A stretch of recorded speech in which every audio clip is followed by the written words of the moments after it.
Hey everybody, this is Nikki with Backyard Politics, joined by Lola right here. I just wanted to clear some things up about Gaza and what's going on in Palestine right now. I had a really intelligent conversation with a young coworker yesterday. Um, she was just asking some questions, and it got me thinking about how many people are completely confused about what's going on over there. The mainstream media we know we can't rely on, so we have to figure it out for ourselves. And luckily, a lot of young people are trying to wake themselves up, for lack of better terms, and figure out for themselves what's going on. So that's exactly what this video is for you to do. Feel free to like, share, subscribe, all that stuff. Helps the algorithm, helps more people see this. It also helps your friends that you're trying to educate on the matter, helps them see what you're talking about, helps your family, etc. With that being said, let's go to the first slide I have. This one is from UNICEF. It was a tweet that was sent out yesterday, and it says, hospitals must be protected. Children must be protected. We are calling for an immediate humanitarian ceasefire. Al-Shifa Hospital in Gaza is without power, and we are seeing deeply worrying reports of premature babies dying in incubators. Hospitals must be protected. Children must be protected. That brings me to this next clip. I wanted to share little bits of information, so again, that it's easier for you to digest as the viewer, and also for you to explain to your fellow friends, family, community what's really going on. It is not anti-Semitic to call out apartheid or injustices that a portion of the Jewish community is having to do with this. Not all of the Jewish community, for a goddamn disclaimer right here. There are quite a few communities that there's actually a Jewish rabbi community that is holding protests. There's about 40 rabbis that were sitting in solidarity for Palestinians. So let me again say that the criticism of the commanding people like Netanyahu and Biden, and I mean all of the leaders in the empire, is not anti-Semitic. Calling out war and genocide is not anti-Semitic. But because of the history of what happened during the Holocaust, these leaders are making it seem like it is. So they're making it so that you're afraid to say anything against Israel's state, so that you feel like you are anti-Semitic. So this brings me to my next video. These are the three elements required for apartheid according to international law. And in part 1, we found that this one applies to Israel. And it gets worse. Israelis who live as settlers in the occupied West Bank are ruled under regular Israeli civil law. But Palestinians living in the same place are ruled by the Israeli military, with harsher laws and little accountability. And the nation-state law passed in 2018 calls the country the nation-state of the Jewish people, and says that the right to national self-determination in the State of Israel is unique to the Jewish people. That means that even Palestinians with Israeli citizenship aren't considered equal to Jews with Israeli citizenship. For example, these Palestinian citizens of Israel face restrictions on their ability to buy land. As Israel's Prime Minister, Benjamin Netanyahu, put it, Israel is not a state of all its citizens, but rather the nation-state of the Jewish people and only them. Now let's go back again to that list. The third criteria on the list of things that define apartheid is one or more inhumane acts. Let's look at some examples. When Israel was founded in 1948, 3/4 of the Palestinian population was forced to flee their home as refugees. Today, none of those refugees or their descendants have ever been allowed to return. Remember, denying people the right to return to their country is on the list of inhumane acts that legally make up the third element of apartheid. The Palestinians who fled and have been kept out ever since had their lands taken over by the Israeli government. That land has been used to build hundreds of new Jewish communities and towns, some on the ruins of Palestinian villages. Expropriation of landed property is one of the inhumane acts that makes up the criteria for apartheid. At the same time, Israel has tried to force Palestinian Bedouin citizens into small townships by demolishing their homes and not allowing them to connect to water and power grids. Looks like we can check off another one of the inhumane acts. Now we've seen how Israel's control over and discrimination against Palestinians fits the legal threshold for apartheid. Israel's own leaders knew this was happening, although they didn't do too much to stop it. אם הבלוק הזה של מיליונים פלסטינאים ממערב לירדן אינם מצביעים, זו מדינת אפרטהייד פר אקסלנס. No, it's not a democracy and it's not a temporary occupation. It's one regime between the river and the sea, and that regime is apartheid. These are the Which brings me to my next point. Most of you have heard of Abby Martin and watch her religiously, for lack of a better term. She is amazing at covering stuff overseas, and her, I think, partner, I don't want to mislabel, but Mike Preisner, he is a veteran from, I believe, Afghanistan, and he calls out the wrongfulness with war in and of itself as well. It's all directed by the empire. The military is used as pawns, like the cops are used as stormtroopers in the streets. They literally use impoverished people to join these wars, so in hopes of getting money when they return, going to school for free. Little do they know they come back beaten, broken, and wounded, and cannot get in to see anybody about medical benefits. The VA is broken in half. The system is fucked. They can't get mental health help. They, if they're still active, they can't even use marijuana, cannabis to help with their PTSD symptoms or their ailments. So we really take care of our own, don't we? We send the most vulnerable, defenseless, poor people most of the time over to fight these wars against other impoverished people to blow them up for greed, money, and power. And that is the empire that we live in, called the United States of America. Look at where your tax dollars are going. Right now, there is a protest going on outside the Raytheon building in El Segundo, California. So we are with you. This is the fact that there are so many people that are okay with genocide is so fucked up. I have no words for it. The coworker I was talking to yesterday asked me, how are there so many babies there? And I said, what do you mean? And she goes, how are there so many babies there? Because you see all this footage of these babies in incubators, etc. And I said, well, imagine that the United States did what they did to the indigenous, the Native Americans, and then we put them in what we call a reservation, but basically a concentration camp, and then slowly over time kept killing them, which is plausible because that's what happened in American history. And then from there, imagine that we used all of the power from Western civilization to blow these people into obliteration. That's what's happening in Palestine.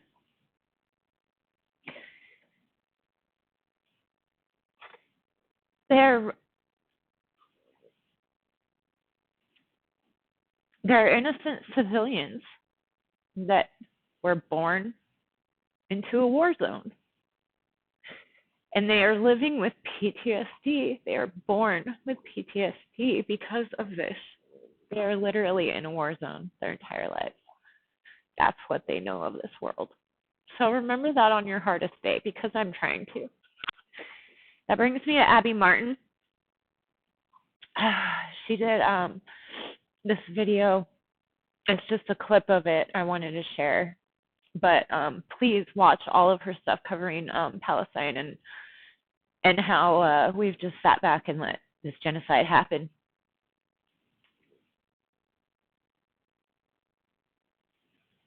Many people have seen this famous map, showing the ever-shrinking borders of Palestine. But likely far less people could explain why the borders have changed so dramatically. First, how did these original borders of Palestine form, from the Jordan River to the Mediterranean Sea? The countries of the modern Middle East were once the same swath of territory owned by the Ottoman Empire. Of the nearly 500,000 people living in Ottoman Palestine, 75% were Muslim, 20% Christian, and 5% Jewish. Nearly 100% were Arab. Before Palestine had borders, it was a recognizable nation. Its cultural identity is distinct, with deep roots in the land. But plans for that land were being made elsewhere in the world. In the late 1800s, it was being eyed to be colonized. In the United States, Europe, and Russia, anti-Semitism was a dangerous and growing force. Mob killings of Jewish people were a regular occurrence. In this climate of terror began what is known as Zionism, or the belief in an exclusively Jewish state to be established somewhere in the world. From its founding through the first half of the 20th century, the Zionists remained an extremely small minority among Jewish people. The ideology was rejected by both religious and secular Jewish people. But Zionism, however marginalized, became a fervent political movement, led by its proclaimed father, Theodor Herzl, an Austrian atheist. While first considering Argentina and Uganda as a homeland, the Zionist movement claimed rights to what it called Greater Israel, which includes all of Palestine and part of today's Lebanon, Jordan, Syria, Iraq, and Egypt. Their right to this land was based on the ancient biblical kingdoms of the Old Testament, which disappeared 600 years before the birth of Jesus. Herzl's job became jet-setting around the world, lobbying those in power he thought would be sympathetic to his project. The Zionists, more than anything, needed money to fund settlements, and ultimately a decree from the world's colonial powers. From its inception, political Zionism was not only a plan for colonization and expansion, but one of expulsion of the land's indigenous inhabitants.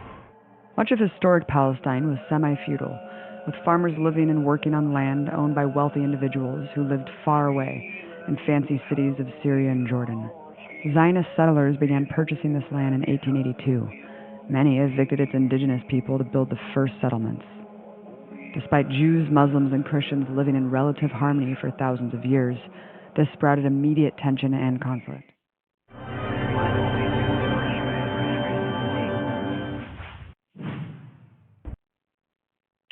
So basically, Palestine started gradually over time getting smaller and smaller and smaller and smaller and smaller because of the wars. And now you basically, from my understanding, only have the Gaza Strip. Watch this next video.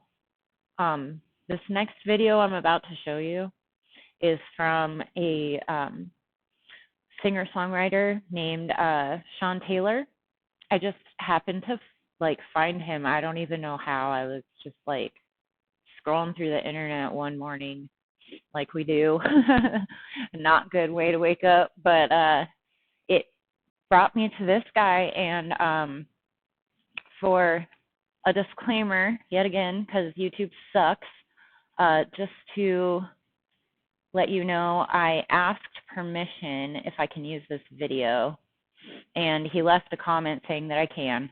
So it's okay to use. Do not take this video down because it's important. I'm sure it'll get shut down because it's talking about why we shouldn't commit genocide on Palestine, but don't shut it down for copyright reasons because I have permission to use this. Anyway, rant over. I digress. This is Sean Taylor performing Palestine, and I really thought this was extremely important to share on here because this was written, well, I don't know when it was written, but it was posted to YouTube over 4 years ago. So, take a look.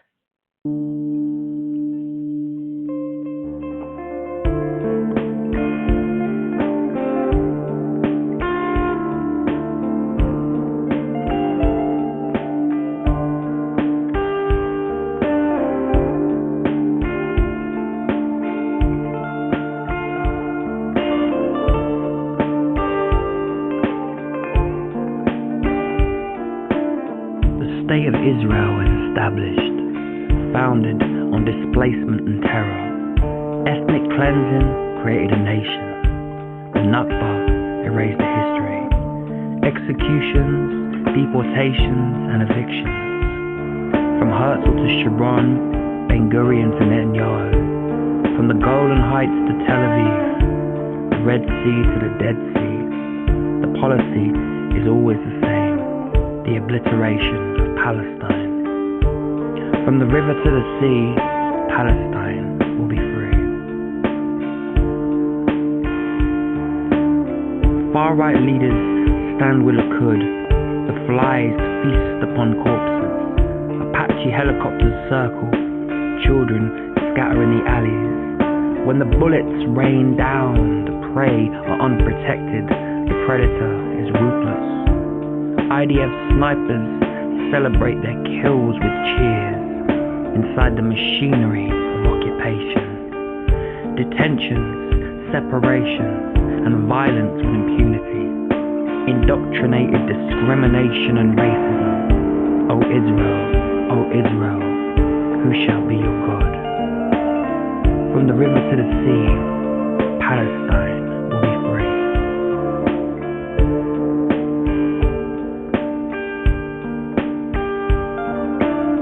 An ancient home, a biblical terrain, these occupied territories which Israel called a land without people, now graveyards in Jerusalem and Jericho. The wounds line the rivers and the streams, from the Mediterranean to the Red Sea. Tortured landscape and rewritten history, refugee camps with no right of return, conquest and colonized, the homeland of tears, where the past lives on in songs and poems, ancient civilizations beneath Israel. The land sings the spirits of the dead.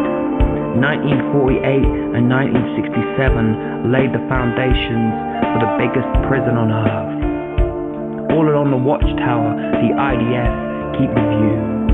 Inside the barbed wire slammer, the bulldozers cement an apartheid regime. The ghettos of Gaza and the West Bank, with daily harassment and confinement, violation of international law, so-called Greater Israel ideology, hand in hand with the American far right, a spy in the Middle East. The stars of a Galilee are pale as death. From the river to the sea, Palestine will be free.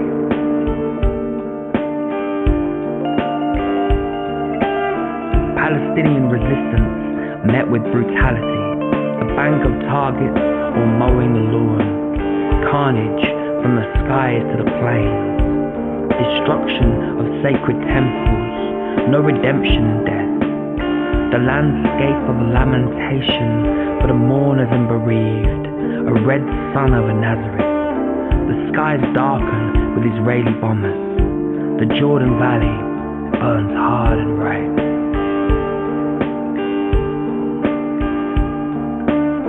War is the currency of Israel. Arms, tech, and surveillance industries, special forces, mercenary killers, muscle for hire around the world. Gunfire sings hymns over Bethlehem, beneath a valley of corpses. Father, mother, sister, and brother all killed. As a child of 5 years old, I am spared for another day. When the sun no longer rises, I will be with my family again, buried in the land that will always be ours. From the river to the sea, Palestine will be free.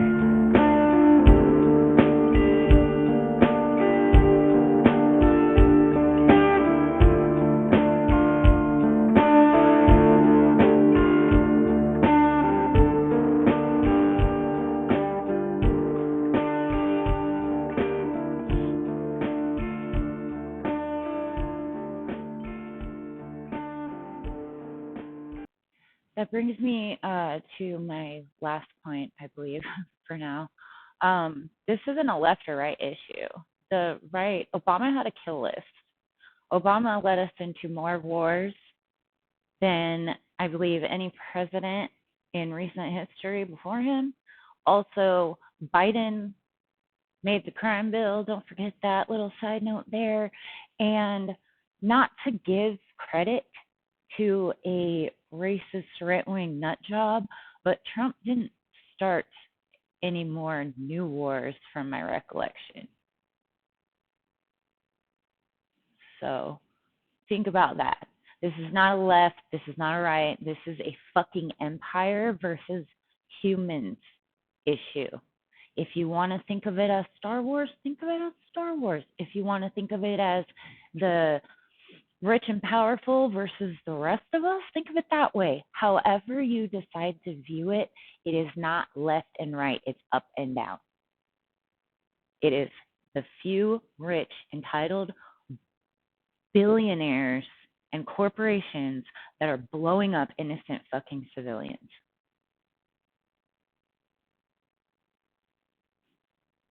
So, that being said, I'm going to end this video. Thank you for watching.